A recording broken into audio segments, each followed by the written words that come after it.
Ho aminareo mandrakarivany ny fahasoavana sy ny fiadanana amin'ilay Andriamanitra raintsika. Ny lohahevitra voalahatra amin'ity anio ity ry havana dia ny rano Jesosy Kristy ny fandresenao. Ny fanahy masin'Andriamanitra hitari-dalana antsika azahoantsika mandray sy manakatra izay tiany fanahy ambara amintsika amin'izany amin'ity androany ity. Aoka isika hiara-mitsangana hamaky sy hiventy ny Salamo 9:20.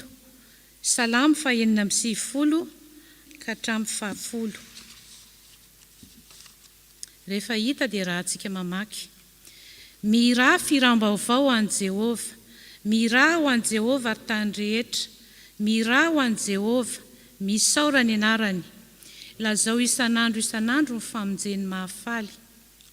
Ambarao amin'ny jentilisa ny voninainy, ary amin'ny firenena rehetra ny fahagagana ataony. Fa lehibe Jehova ka mendrika ho deraina indrindra, sady matahotra ambon'Andriamanitra rehetra. Fa ny Andriamanitra ny firenena dia tsinotsinona, fa Jehova nanao ny lanitra, fa mirapiratana sy voninahitra ny eo anatrehany. Hery sy fahatsaran-tarehany ao amin'ny fitoerany masina. Ry firenena, manomeza Jehova, eny, manomeza voninahitra sy hery ho an'i Jehova.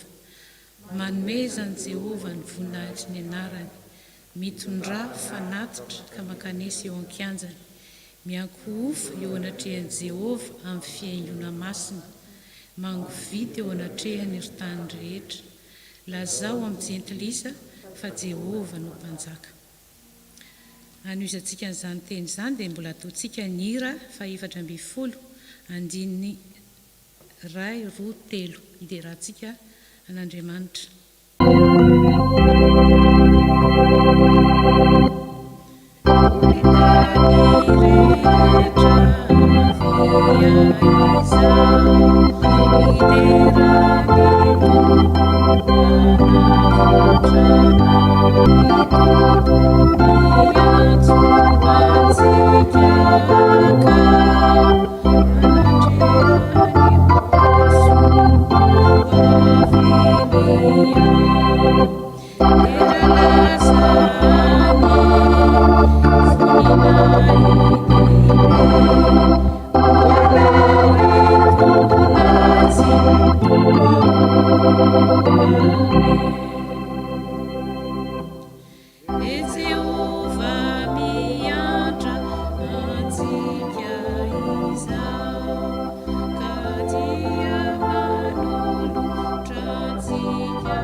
Ivava sika tompoko, sika ivavaka.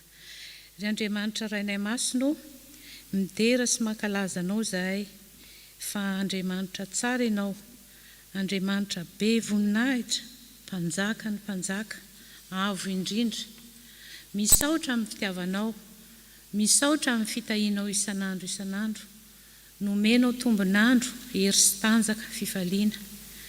Na dia maro aza ny ady sy ny zava-manahira na hatrehanay amin'izao fotoana izao, dia mbola narovanao namaherinao izahay tompo ka afaka nanatanteraka soamatsara izao fotoana izao.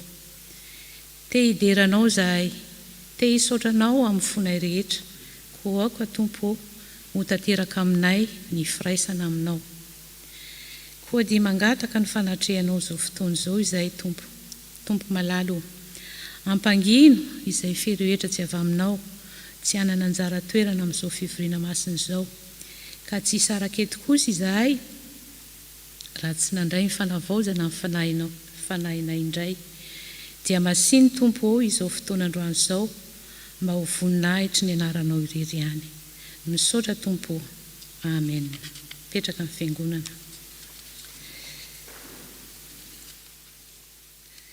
Mbola ho toizantsika ny fideran'Andriamanitra amin'ny hira 482 1 2 3. Andiny voalohany, faharoa, fahatelo.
Manaraka izany ry havana dia tonga eo amin'ny sitrapon'Andriamanitra indray isika, ka dia toy izao ny sitrapon'Andriamanitra amin'ity anio ity izay hitantsika ao amin'ny Romanina 9:2-20 izay mivaky toy izao: fa ankehitriny rehefa natao afaka tamin'ny ota isika ka efa tonga mpanompon'Andriamanitra dia manana ny vokatrareo amin'ny fahamasinana, ary ny farany dia fiainana mandrakizay. manoloana izany sitrapon'Andriamanitra izany ry havana dia mahatsiaro tokoa fa tsy mandeha araka amin'ny finoana isika, tsy mitsahatra maneho ny fitiavany antsika Tompo araka ny loha hevitra milaza hoe ny rano Jesosy Kristy ny fandresenao. Izany hoe raha mino isika dia efa olom-bovonjy noho ny rany nomeny ny zanan'ilay tokana mba hamonjy izao rehetra izao izay rehetra mino azy. Olona afaka amin'ny ota hitoeran'ny fahamasinana ary anana ny fiainana mandrakizay. Fa ny anjarantsika kosa dia ny mino, mifankatia ary mifankazatra amin'ilay tsy toa. Indrisy anefa fa mahery ilay ratsy ary izy dia mihaza antsika isan'andro isan'andro ohatry ny liona mierina mitady izay harapany. Koa manoloana izany indrindra, izany tsy fahataterahantsika izany, dia aoko isika hivavaka hanetry teny eo anatrehany. Hivavaka isika. Manoloana izany sitraponao izany, ry Tompo, dia mahatsiaro ny tsy fahamendrenay tokoa izahay, na dia efa baribarinao aminao aza ny famonjena, dia mbola rendrika amin'ny fakapanahy maro ihany izahay. Tsy miaino anao izahay ary tsy mankatoa, mora vitana, malemy ny finoanay. Mahatsiaro nalavitra anao tamin'ny fombanay, tamin'ny fiteninay, tamin'ny fihetsikay. Tsy nanao afa-tsy izay sitraky ny fonay. Milaza ho tianao amin'ny molotra izahay Tompo, nefa manao izay mampalahelo anao amin'ny fihetsikay. Tsy nanome voninahitra ny anaranao izahay, fa nandeha araka ny fisainanay sy ny sitraponay. Tompo, menatra izahay, tsy mendrika, eny na dia niantso ny anaranao aza, nefa Tompo malalo ankaiza moa izahay. Ho isa Tompo raha tsy eo aminao ihany.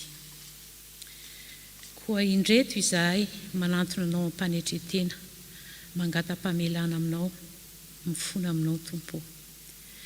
Mangataka ny famindramponao, aza mitahiry na mahatsiaro akory izay ary diovy indrindra amin'ny rano zanako izahay mba ho afa-pahotana.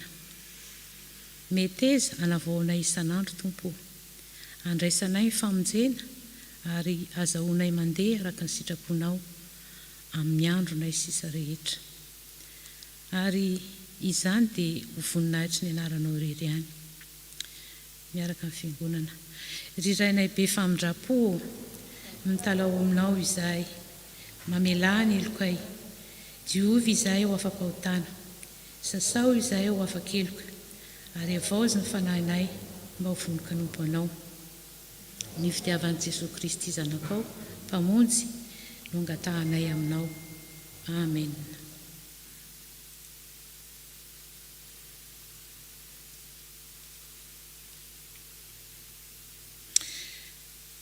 Andriamanitra ry havana dia mihaino sy mamaly vavaka. Koa hiara-hitsangana isika handray ny teny famelan-keloka. Amin'ny finoana no andraisantsika izao teny famelan-keloka atolony antsika izao.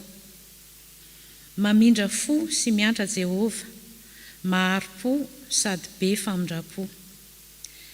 Koa voavela ny elokareo noho ny anarany Masina. Aleluia, amen. Voninahitra ho amin'ny avy indrindra ho an'Andriamanitra. Amen.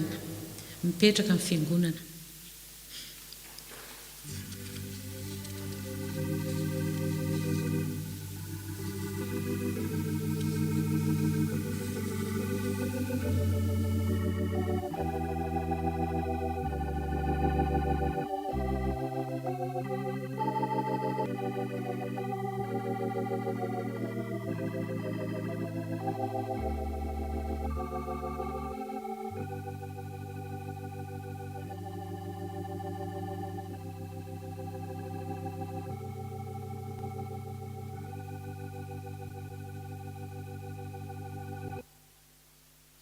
Ankehitriny ravana dia tonga eo amin'ny fotoana hamakiana ny teny isika dia mbola ho ataontsika ny firana 3,750 andiny voalohany ihany.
Iarivo avaksika tompoko. Raha eo raha maka ny teninao masina izay dia mangataka amin'ny fanahinao masina hitari-dalana anay. Ho fanilony tongotra sy ho fahazavana lalanay ny teninao. Ampianarina mandrakarivo izany fitiavana vaovao izany tompo. Azoka fa mandrakarivo amin'ny foana mpampahana anay handray ny teninao ary hazavao izay mba hazava. Hanomezana voninahitra ny anaranao. Sokafa mandrakarivo amin'ny fomba mpampahana anay amin'izany teninao izany tompo. Amin'ny anaranao Jesosy Kristy tompo nanonana izany vavaka izany. Amen. Iara maka ny teny soratra masina tsika. Izany dia hita ao amin'ny Isaia 7:50 andiny voalohany ka hatramin'ny fahadimy. Isaia 7:50 andiny voalohany ka hatramin'ny fahadimy. Rehefa hita dia miara ho vakiana amin'ny anaran'i Jesosy.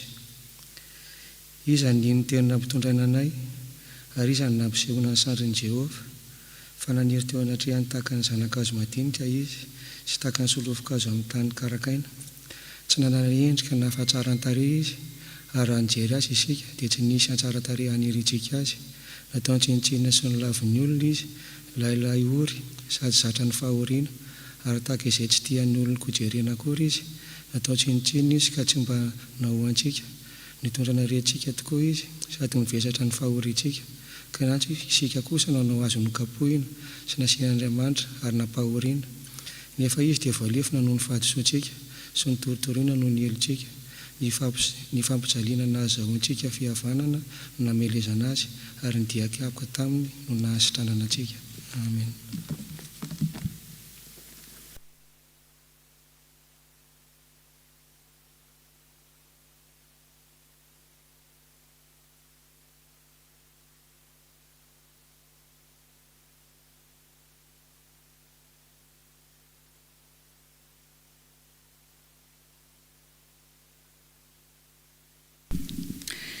Dia mbola hotohizantsika ny famakiana ny teny izay hita ao amin'ny epistily ho an'ny Hebreo 10 andiny 20 ka hatramin'ny 17.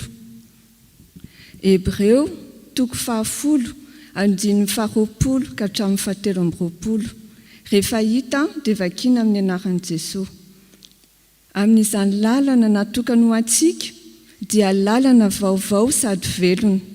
Namaky teo amin'ny efitra lamba dia ny nofiny, sady manana mpisorona lehibe mitandrina ny tranon'Andriamanitra, dia aoka isika anatina ny fo marina sy amin'ny fahatokiana be avy amin'ny finoana, manana fo voadio, ho afaka amin'ny fieritreretana ratsy sy tena voasasa tamin'ny rano madio.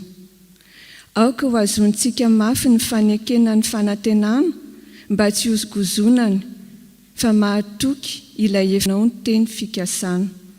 Amen. Dia ataontsika ho mpitsanganana ny hira izay efa voalahatra alohan'ny hamakiana ny filazantsara.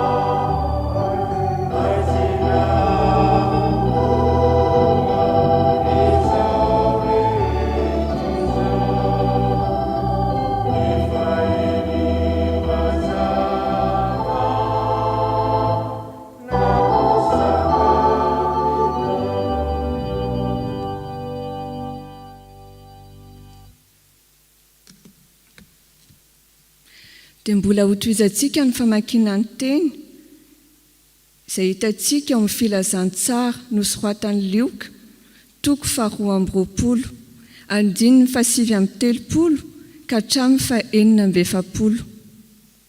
Lioka toko 2:20 andininy 7:30 ka hatramin'ny 4:70. Rehefa hita dia vakiana amin'ny anaran'ny Tompo. Ary nivoaka Jesosy, koa araka ny fanaony dia nakao atendrombohitra Oliva izy, ary ny mpianatra koa nanaraka azy. Ary raha vao tonga tao amin'izany tany izany izy, dia hoy izy taminy, mivavaha mba tsy hidiranareo amin'ny fakam-panahy. Ary izy niataka taminy tokony ho indray mitora-bato, dia nandohalika ka nivavaka hoe, raiko, raha sitrakao dia esora amiko ity kapoaka ity. Nefa aoka tsy ny sitrapoko anie no atao fa ny anao. Ary nisy anjely avy tany an-dranitra nisy eo teo aminy ka nampahery azy. Ary fadiran'ovana izy ka dia nivavaka mafimafy kokoa, ary ny jininy dia tahaka ny rà nipotrapotraka tamin'ny tany. Ary no nitsangana avy nivavaka izy, dia nakeo amin'ny mpianatra ka nahita azy matorina alahelo. Dia hoy izy taminy, nahoana no dia matory ianareo? Mitsangana ka mivavaha mba tsy hidiranareo amin'ny fakam-panahy. Amen.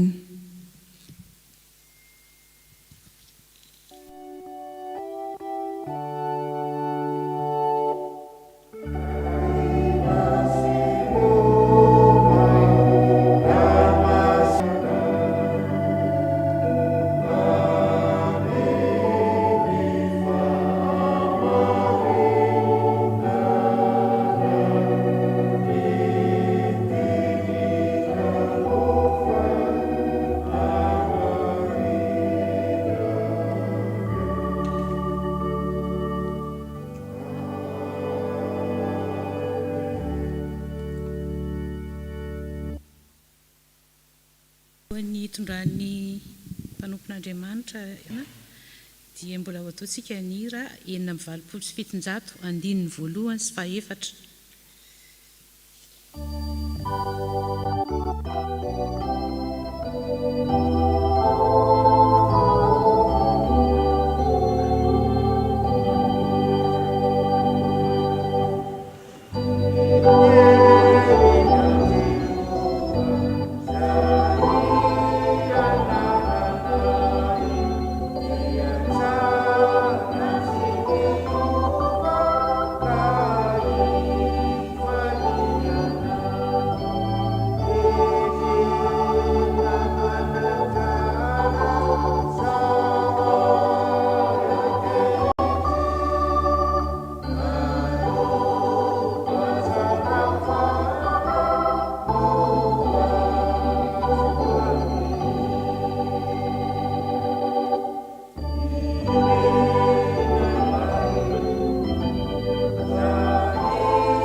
Dia faly miarabantsika rehetra indray zany manatrika eto sy ny any tokantrano tsirairay avy.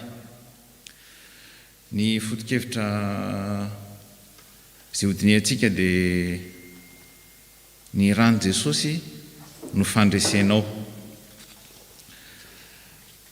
Foto-kevitra ho amin'izao herinandro masina izao, ary hodiniana hoe tena fandresena ho anao tokoa ve.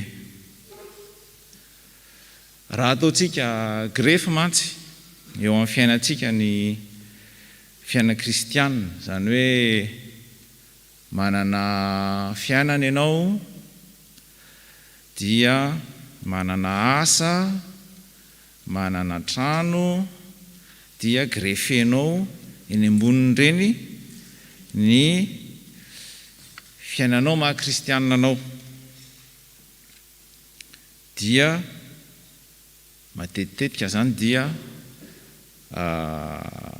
any amin'ny fotoana toy ny Paska, ohatry ny iainantsika izao, na Noely, na Pentecote, rehefa grefena fa tsy tena fiainana, dia amin'ny fotoan-dehibe ihany no mifankahita isika. Ka mila jerena hoe ahoana no mahatonga ny rano Jesosy ho fandresenao. Mazava ho azy fa tsy azo moramora ny fandresena miaraka amin'ny tompo, na dia omeny atsika gratuitement aza ny fahasoavana.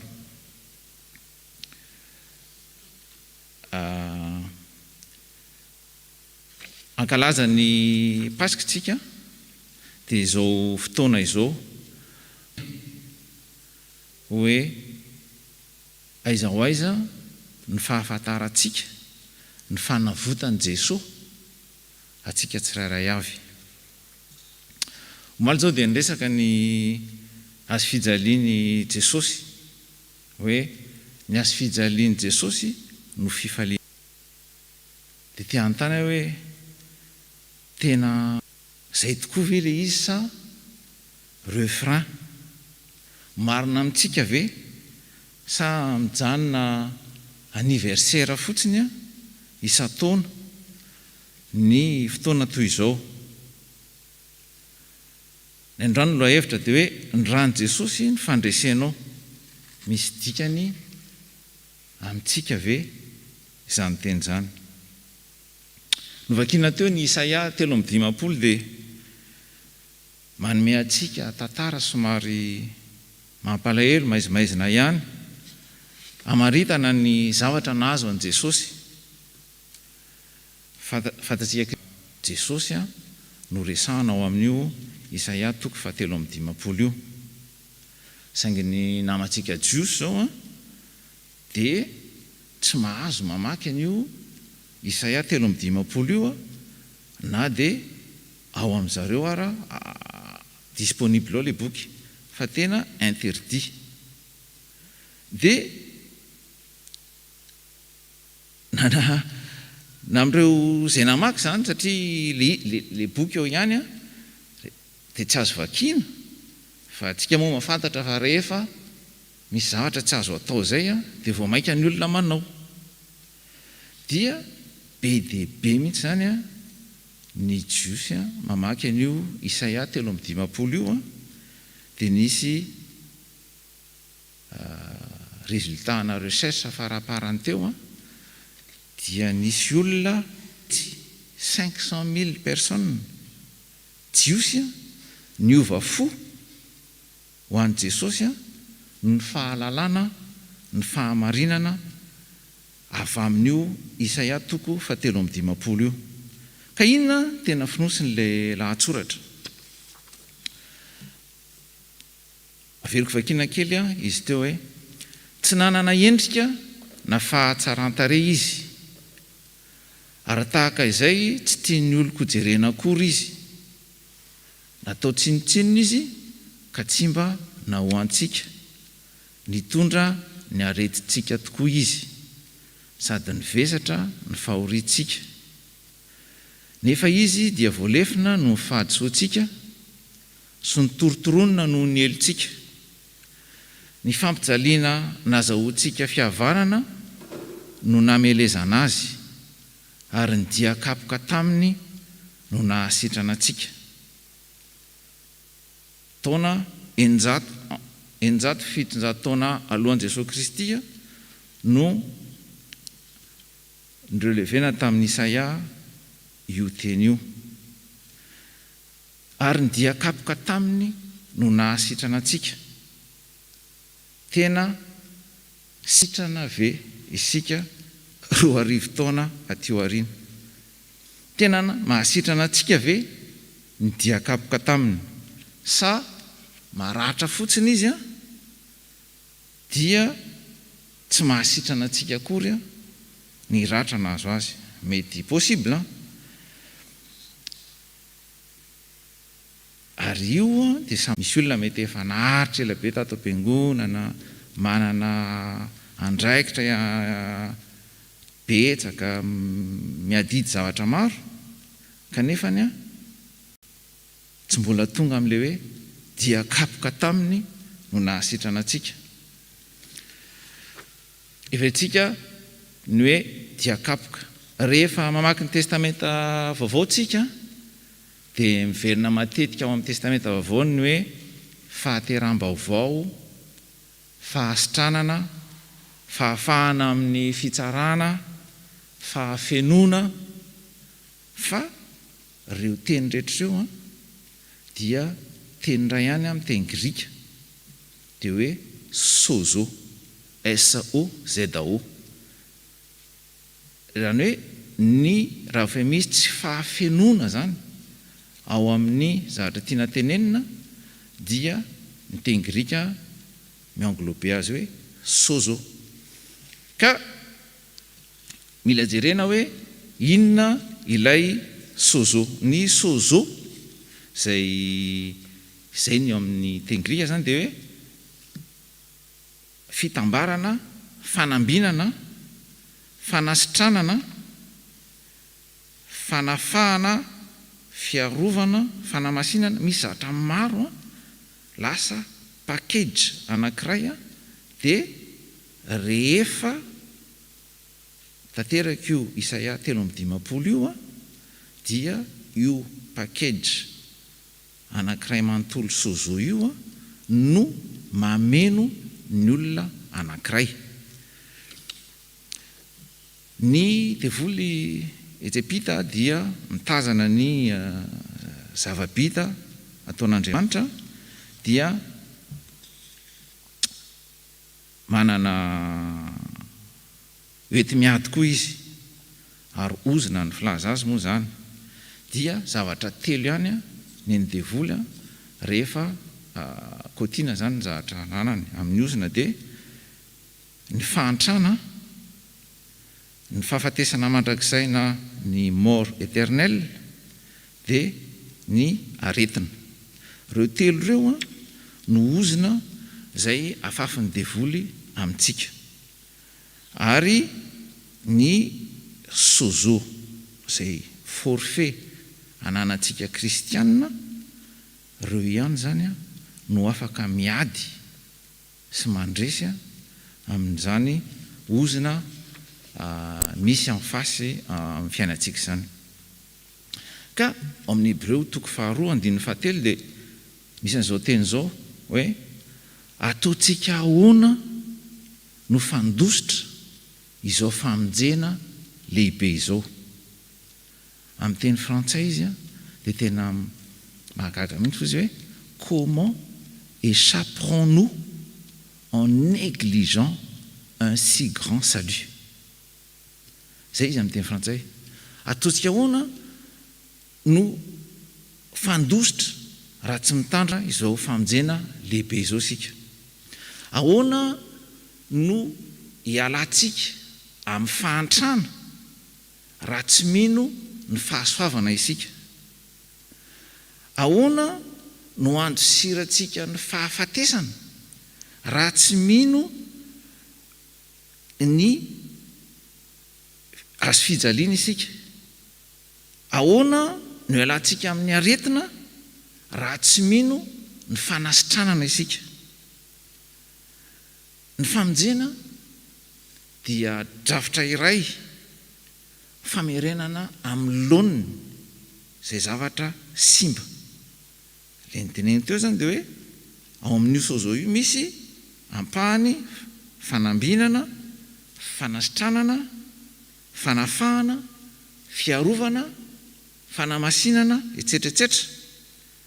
Ka na iza miambo kristianina nefa tsy niaina io drafitra famerenana amin'ny laoniny io izay fionana amin'i Jesosy Kristy dia tsy mety afa-po mihitsy izy. Misy banga foana any aminy. Korintiana 2:7 dia toy izao ny soratra hoe fa fantatrareo ny fahasoavan'i Jesosy Kristy tompontsika, fa na dia nanan-karena azy izy dia tonga malahelo noho ny aminareo mba ampanan-karena anareo ny alahelony. Lakotsiny amin'ny teny frantsay indray dia zao hoe de riche qu'il était, il s'est fait pauvre pour vous enrichir. Manana lanja amin'ny Jesosy Kristy ny maharisa antsika. Fa norme amin'izao fiainantsika izao dia inona natao hoe manan-karena? Natao hoe manan-karena dia manambola sy manana matériel. Zay no atao hoe manan-karena. Fa ny kristianina iray natao hoe kristianina manan-karena dia zay kristianina manana an'le forfait sozo zay nresantsika teo hoe manana an'ireo rehetra ireo izy efa renouvelé ny ao aminy. Zany hoe tsy afaka miteny mihitsy sika hoe manan-karena raha toka manambola, satria ny fanananao vola tsy mahampanan-karena anao. Ho an'ny kristianina raha tsy manana afa-tsy vola ianao dia ianao ny fahadiran'ovana indrindra. Fandroany kosa dia izao ny fampanantenana men'ny tompo mandritra izao herinandro masina izao. Omeny ny zanany lahatokana mba tsy ho very izay rehetra mino azy. Fantatsika tsara zany. Ary manampy zany Timoty 2:2 dia zao hoe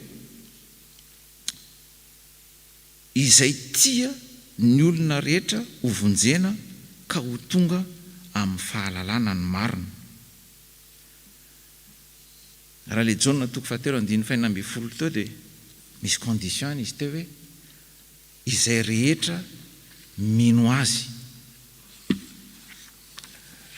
Ohatra hoe raha greffentsika eo amin'ny fiainantsika ny finoana dia tsy mandeha io ary mety mivadika mihitsy aza. Satria maninona? Na dia tian'Andriamanitra aza ny anavitra ny olona rehetra. Ny olona rehetra ve tian'Andriamanitra daholo? Ny olona rehetra ve vonona naika an' Jesosy Kristy daholo? Tsy. Ary mandritra izao herinandro masina izao no mila manararoatra sika mba hahafantarany dikany hoe famonjena ao anatin'ny fahasoavana maimaim-poana. Ary raha mino an' Jesosy Kristy ianao dia voavonjy.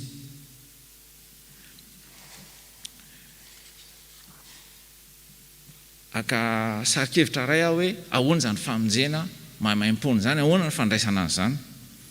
Manana chèque, ohatra hoe manana chèque 500 € ohatra, dia omeko ny namako ato ny chèque 500 €, asiko ny anarany, ny aviko asiko daty, feno ara-dalàna. Dia anazy ny chèque iny satria misy ny anarany eo ambony dia lasa izy maka ny chèque. Fa tsy afaka mijoirany iny chèque iny mihitsy izy tant que tsy ateriny any amin'ny banky iny, na dia efa anazy ary. Anazy iny misy anarany eo ambony, misy soniako rehetrarehetra nomeko azy ny fanaraka izay fa anazy, fa tsy afaka mandray an'le 500 € eny tanany mihitsy izy raha tsy makany amin'ny banky. Ohatr'izay ihany ny famonjena maimaim-poana izay azontsika dia tsy maintsy etsehantsika amin'ny alalan'ny finoantsika an Jesosy Kristy, tsisy lalana hafa. Tamin'ny taona 1790 nisy gadra anankiray atao hoe George Wilson tany Philadelphie, États-Unis io, 1830 zany efa ela zany. Voapangy izy io amin'ny alatra sy vonolona dia voelika ho faty zany miantona. Dia nandalo ny fotoana dia ny président ny gracier, zany hoe nanao taratasy ny président dia nanao hoe George Wilson dia gracier. Dia nentin'ny juge tany amin'ny tany amponja ny taratasy dia mangataka ny George Wilson izy hoe mba soniavy ty mba ahafahanao mivoaka. Dia ozy George Wilson hoe za ozy tsy sonian'io fa zavatra ratsy ny nataoko ka za te hiassume ny zavatra nataoko. Dia tsy nanao soni izy somary sahirana ihany le juge dia niverina izy tany amin'ny Cour suprême mananazava hoe tsy mahita manao soni izy fa ahoana ny atao. Dia tsotra ny valitenin'ny tribunal hoe ny famelan-keloka dia mitombona rehefa mifanaiky ny rotonta. Toy any tantara zany satria nanda i George Wilson dia nahantona ihany izy ny farany fa tsy nanao soni izy. Ary amin'izao vanim-potoana iainantsika izao dia be dia be manda fahasoavana omen'ny tompo. Tsy tia hanaika an'izany Jesosy Kristy zany. Andriamanitra dia tia ny olona rehetra, fa ny olona rehetra ve tena tia an'Andriamanitra? Tsia.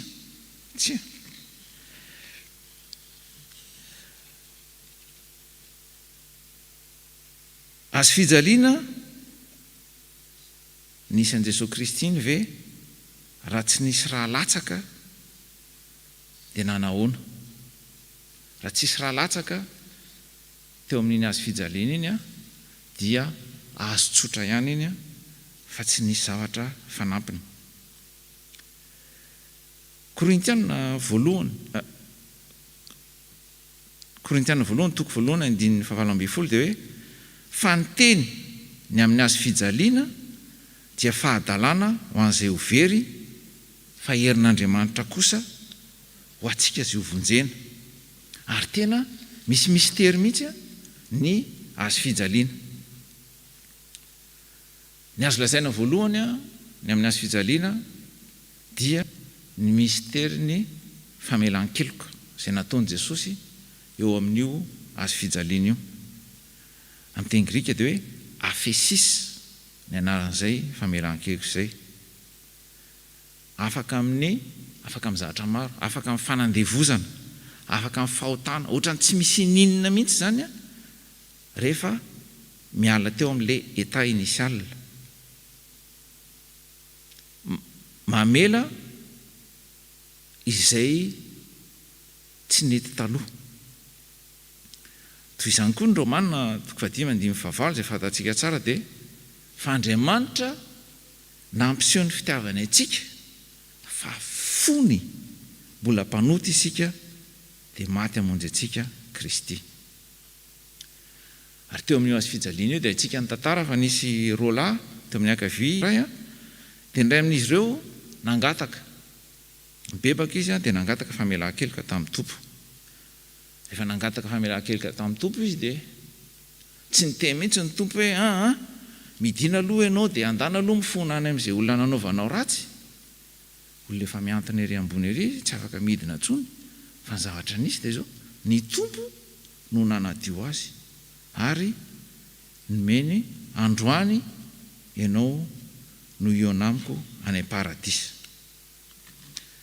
Ny tompo no manana ny teny farany amin'ny fiainantsika, amin'izay décision raisitsika dia libretsika amin'ny décision, fa ny tompo fiainana ray manontolo, ary tsy azo adinoina mihitsy fa ametrahan'ny tompo fanahy any anatintsika any dia io fanahy kely varavety raha mbola tsy niona tamin'ny tompo io foana no matetika mandahy an' Jesosy Kristy. Fa rehefa miona am' Jesosy Kristy io dia mivelatra, toy ireny voninkazo mivelatra tampoka ireny, dia reny le mahatonga antsika niova be ihany, nanao an'izao niova. Be dia be ny zavatra hita rehefa avy niona tamin'ny tompo. Ny mystère faharoa ny amin'ny azo fijaliana dia ny fanadiovana. Tsy manala fahotana fotsiny ny azo fijaliana fa manadio, purifier zany. Ary ny rany Jesosy zanany no manadio antsika ho afaka amin'ny ota rehetra. Jaona voalohany toko voalohany andininy fahafito. Tsy famelatana ny ota fotsiny fa fanadiovana tanteraka. Ary raha mbola tsy nanao zany tadim-pihavanana zany isika, mbola tsy nahay an'izany teo amin'ny fiainantsika hoe ahoana ny fihavanana ahafahana manakaiky an'Andriamanitra, dia tsotra. Jesosy Tompo, manantona anao aho, mangataka ny famelanao ny heloko aho, fantatro ary manaiky fa mpanota, ary anio dia manolo tena aho mandray ny hery ny famelan-keloka amin'ny fiainako rehetra. Amen. Tsotra, farak'izay fohy, fa ny Tompo dia mahavita ny ambiny ny asa ahafahany manantona anao. Ary matetika dia matetika ny olana dia ny aretina izay manantona antsika dia matetika dia noho ny tsy famelan-keloka. Tsika mahalala fa voavela heloka fa tsy vitatsika heloka ny olona sasany. Matetika mafy ny maheno teny, maheno fihetsika sy ny fiainana andavanandro, fa ny Tompo no manontany hoe vonona ny hamela ve ianao toy ny namelako ny helokao. Ary tsika mahalala tsara fa rehefa tsy mamela heloko tsika dia lié psychologiquement any amin'iny olona iny. Misy liaison psychologique, tsy fananinao fa ao. Dia mitarika zavatra maro ny tsy famelan-keloka, ny aretina. Indraindray mandainga kely satria tsy te hahita an'ilay olona, miafina, miondrika, ody tsy mahita sy ny rehetra. Fa tsy mahafaka atsika mihitsy ny tsy famelan-keloka. Ary ny tenin'ny Tompo dia somary mafimafy amin'io hoe raha avelanareo ny helony, ny irainareo any ambony dia mamela ny helokareo koa. Fa raha tsy mamela ianareo dia tsy mamela koa ny irainareo. Mafimafy zany. Dia amaranako azy dia ny rany Jesosy Kristy, inona ny tombontsoa azo amin'izany rany Jesosy Kristy zany. Misy hira iray izay fiainako matetika dia tsy titre l'izy fa ao anatin'ilay hira misy hoe sang coule dans mes veines.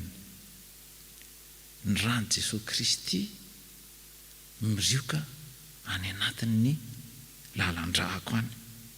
Hafa ne zany, spesial zany, satria tsika mahalala fa tempolin'Andriamanitra ny tenantsika. Ny rany Jesosy Kristy dia manavotra ho amin'ny fiainana mandrakizay. efa haitsika tsara io. Ny ran'i Jesosy Kristy dia manosika atsika ho mpiara-mandova amin'ny Kristy ary manafaka amin'ny fanandevozana maro samihafa izay tsy hay tany saina eto. Ny ran'i Jesosy Kristy mahatonga atsika nateraka indray olom-baovao ahafahantsika no havaozina. Ny ran'i Kristy mahasitrana atsika amin'ny aretina, ary ny aretina matetika dia misy ota miaraka aminy. Ny ran'i Kristy koa dia manakaiky atsika amin'Andriamanitra, ary ny ran'i Kristy dia araka ny voalaza teo Isaia 7:15 teo dia manadio ny otatsika. Andinitentsika amin'izao herinandro masina izao dia angataka 2 minitra tsika ahafahantsika mijery miaraka amin'ny tompo aiza ho aiza ny engagement antsika eo amin'ny fiainana maha-kristianina antsika, satria ny foto-kevitra dia hoe ny ran'i Jesosy no fandresenao, tena fandresena ho anao tokoa ve ny ran'i Kristy.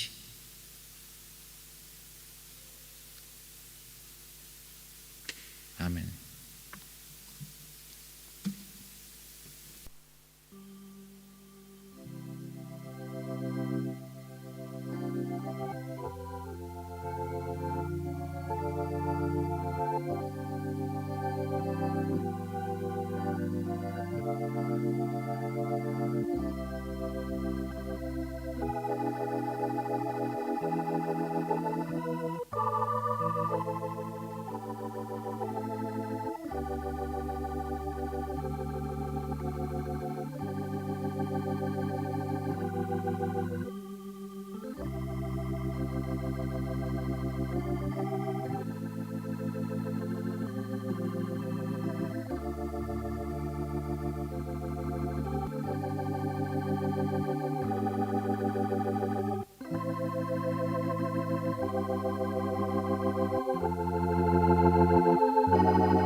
Dia mbola hotovizatsika amin'ny 700 andininy voalohany sy ny fahatelo. Firana 700 andininy voalohany sy fahatelo.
Iaraka itsangana tsika tompoko anonona ny fanekempinoana voalohany.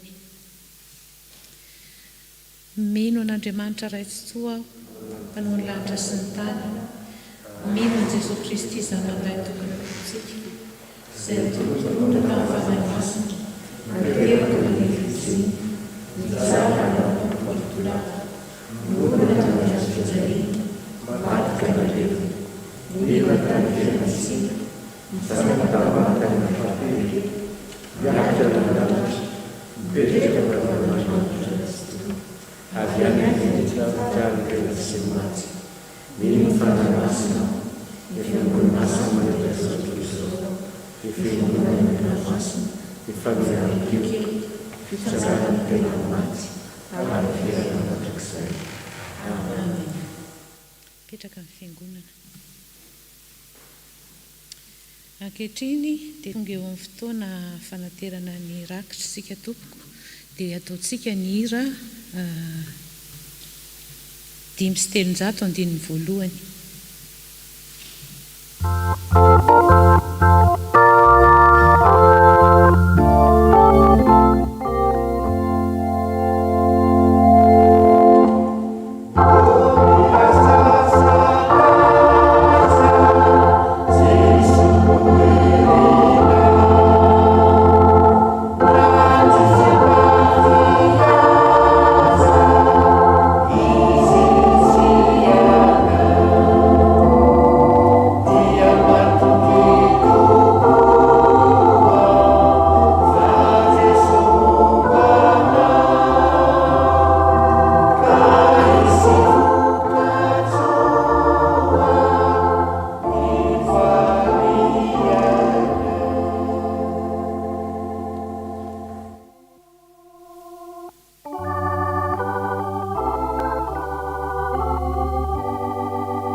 Ankehitriny dia mbola hiaraka hivavaka sika tompoko. Misaotra anao izay tompo noho ny fitahinao ka navita soamatsara izao fiarahan'ny vavaka izao indray. Engane izay rehetra niraisinay teto mba ho anitra kasitrahanao ary indrindra hitondra vokatra ho an'ny fanomponay ianao. Ary ankehitriny dia mitondra mbavaka ireo rehetra mandalo fahasairana izay tompo. Ninona antony izany? Ao ireo nandalo avatiny, omeo fampiononana feno avy aminao tompo. Ao ireo tsy salama rehetra, naizanaiza misy azy, hitondray fitsaboana, fahasitranana tanteraka satria ianao ny dokotera ambony indrindra. Ireo rehetra mandalo ady sarotra, ao ny malahelo, ny manindrery, ny tsy mananasa, ireo izay miaina ao anatin'ny tsy fahampiana, ny olam-piainana maro isan-karazany. Ianao mahalala izany tompo. Efa nitonona ho mpamonjy anay ianao, koa mangataka ny fanatrehanao azy ireny. Aza vela ho kivy, naketraka, fa toano amin'ny herinao mandrakariva, ary indrindra hitodika aminao mandrakariva mba hiveloma ny fahasoavanao. Mivavaka ihany koa izahay noho ny amin'izao valanaretina mahazo an'izao tontolo izao. Tsy mampilamina, feno fiahiahina ny andavanandronay ary mampisaratsaraka anay zanak'olombelona ihany koa. Tompo, apetraka hifeno tanteraka aminao ny hoavinay rehetra. Matoky izay tompo fa ianao rery ihany manana vahaolana sy fanafody amin'izany. Mivavaka koa izahay tompo ho an'ny fiangonana FPMA Toulouse, hantanteraka soamatsara ny asa nampitondrainao azy. Ho an'ny mpitandrina sy ny ankohonany manontolo, omeo amana mba hazahoany miantsoroka ny asa napetraka ao taminy. Omeo izay rehetra ilaina izy Tompo, mba hazahoany manao ny asany araka ny sitraponao. Aza vela ho kivina ketraka fa ho toano amin'ny herinao mandrakariva amin'ny androm-piainany rehetra. Mivavaka ihany koa ireo rehetra izay miasa sy mikarakara izao fiangonana izao, mba ho feno hery sy fahazotoana mandrakariva amin'ny asa fanomponanao. Manonona ny fiangonana rehetra manerana ny tany, mba hamokatra ny asa fitezana amin'ny filazantsaranao, mba hahatonga anay olombanina sy mendrika ho voninahitry ny anaranao. Tsiaro indrindra ihany koa any Madagasikara tanindrazanay. Jereo amin'indra fonao Tompo, beny tsy fahatanterahany, hitondrao famonjena ary ataovy miverina tanteraka aminao amin'ny fandalana amin'ny fahamarinana. Taio ny ezaka rehetra efa vita ary irina indrindra ny fahaterahana vaovao ho amin'izany tany izany. Ho tany feno ny fahatahorana anao amin'izay ataony rehetra sy anjakan'ny fahamarinanao. Tsy adino koa izao firenena mandray anay izao, la France, ampitoero eto ny fiadananao mba hiadanana ihany koa. Ary farany, izao tontolo izao, mitoetra amin'ny avo indrindra ianao, mahita azy rehetra ireny, Tompo, mahatoky ny fitondranao izahay, ary mametraka feno tanteraka izay rehetra ho avinay sy ny fiainana isan'andro eo am-pelantananao. Izany ny Tompo ny vavaka sandratray, be ny tianay ambara nefa votsa ny vavanay. Ao koa ireo rehetra izay mbola mety mahatery anay tsirairay avy any am-pona ihany. Hoentinay ho fahatanterahana izany dia indro akambanay mivavakay amin'ilay vavaka nampianarin'ny Tompo manao hoe: Rainay izany an-danitra, ho Masina ny anaranao, tonga ny fanjakanao, atao ny sitraponao, ety an-tany ary ny lanitra, aminao iny izay anasa azonay, milany ilokay. Tondra ny fakapana, fangalafahana amba, ny fanjakana sy ny hery, tondratra mandrakizay. Amen. Ankehitriny dia tonga eo amin'ny fanolorana ny sodrantsika ry havana, dia ataontsika ny andininy voalohany ao alohan'ny sodrano, ary ny andininy hira faraika amby roapolo andininy voalohany alohan'ny sodrano azafady, dia ny andininy fahatelo aorianan'ny sodrano.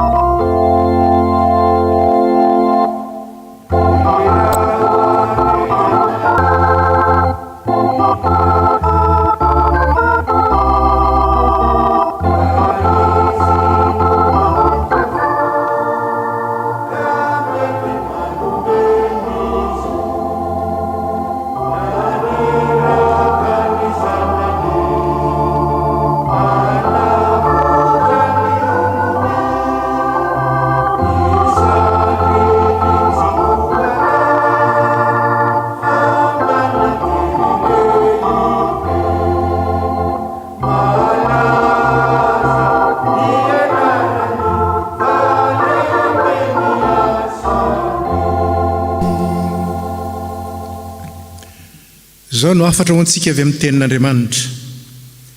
Ko amin'izany satria fanao marinina amin'ny finoana isika, dia aoka isika hanana fihavanana amin'Andriamanitra amin'ny alalan'i Jesosy Kristy Tompontsika. Dia raisy ny sodrano tononona amin'ny anaran'ny Tompo. Ary Andriamanitra ny fanantenanany, ameno anareo amin'ny fifaliana sy ny fiadanana rehetra amin'ny finoanareo, mba hitombonareo amin'ny fanantenana no ny herin'ny fanahy masina.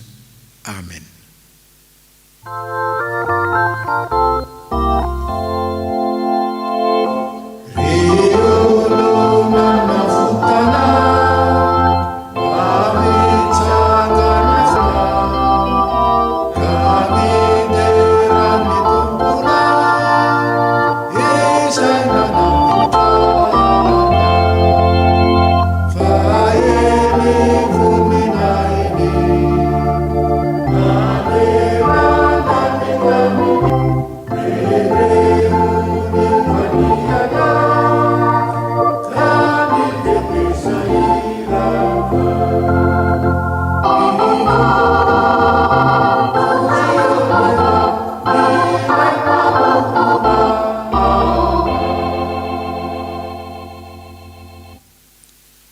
voninahitra ao an'Andriamanitra ray zanaka ary fanahy masina izay hatramin'ny taloha indrindra ka ho mandrakizay amen.